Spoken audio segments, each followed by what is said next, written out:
पाषाणाचा देव बोले तेव्हा कधी हरी भव्यवादी केवी कधी दगडाची मूर्ती मानिला ईश्वर दगडाची मूर्ती मानिला ईश्वर परी तो साचार देव भिन्न परी तो साचार देव भिन्न दगडाचा देव इच्छा पुरवीत दगडाचा देव इच्छा पुरवीत दगडाचा देव इच्छा पुरवीत तरी का भंगत आघाताने तरी का भंगत आघाताने तरी का भंगत आघाताने बोलो संत शिरोमणी नामदेव महाराज की जय। संत शिरोमणी संत नामदेव महाराज त्यांच्या या पुण्यतिथी निमित्त संत नामदेवांनी समाजावर खूप उपकार केलेले आहेत। कारण संत नामदेव राया यांचे अभंग आपण पाहतो गुरु ग्रंथ साहेबामध्ये 62 अभंग आहेत त्यांनी लिहिलेले। कारण संत नामदेव रायांनी जीवनभर अभ्यास करून त्यांच्या हे लक्षात आलं अंधश्रद्धा जातीयवाद निर्मूलन ह्या सर्व गोष्टीवर प्रखरतेने त्यांनी जबरदस्त अभंग लिहिले आणि वारकरी संप्रदायाचे फार मोठे श्रेष्ठ संत आपण पाहतो ज्ञानदीप लावू जगी नाचू कीर्तनाचे अंगी ज्ञानदीप लावू जगी त्यांनी ज्ञानाचा विस्तार व्हावा आपल्या डोक्यामधून अंधश्रद्धा जाव्या आपला देव फक्त मर्यादित राहू नये त्यांच्या जीवनात जातीयवादाचाही त्यांना खूप मार बसला। काही लोकांनी गैरसमज केला की शिंप्यातून नामदेव महाराज जन्मास आले परंतु नामदेवानं सांगितलं मी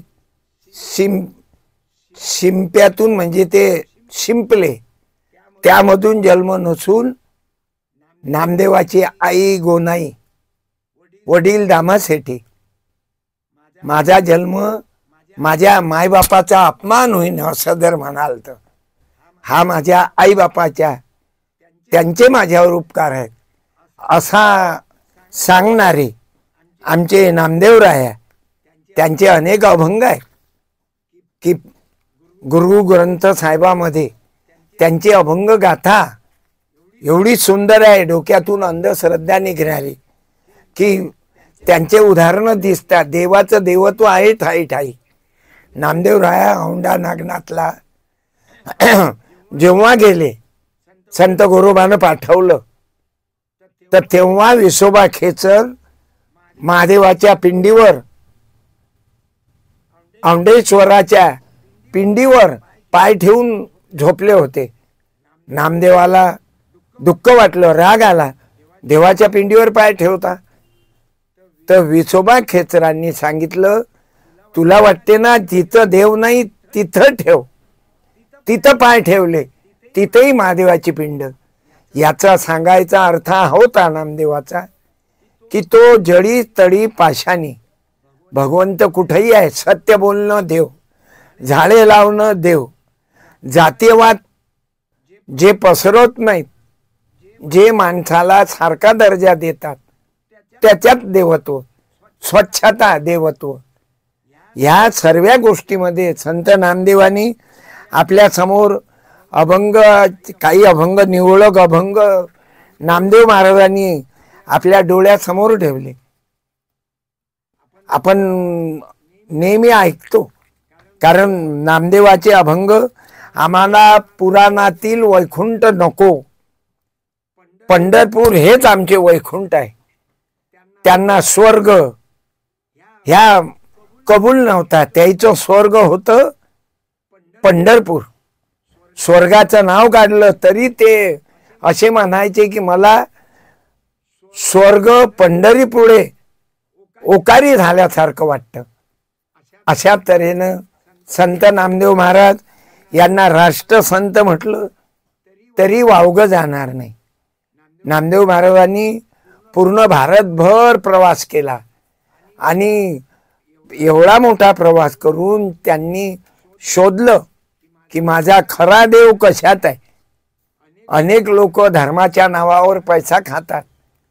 त्यांच्यावरही संत नामदेव महाराजांनी टीका केली आणि सरळ सरळ गोष्टी समाजामध्ये मांडत गेले.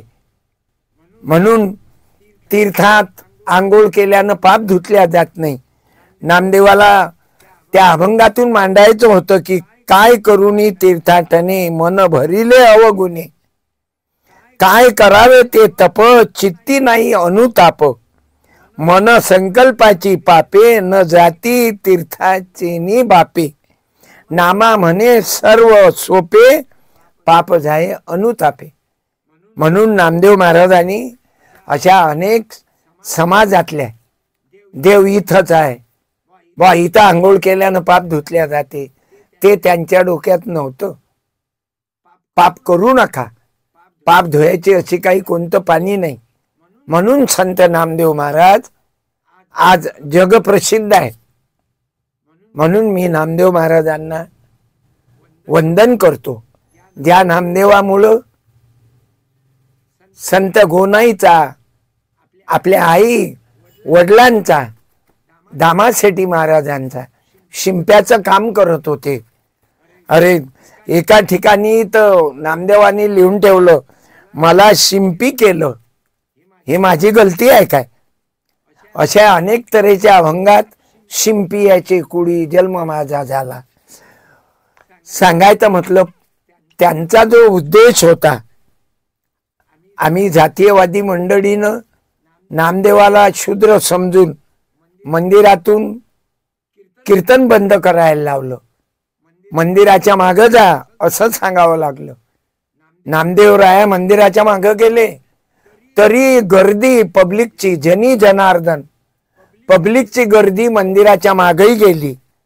असे खरा देव आपल्या सर्वसामान्याच्या अंतकरणात आहे, सर्वसामान्यामध्ये आहे, असे सांगणारे नामदेवराय. मी नामदेवरायांना वंदन करतो.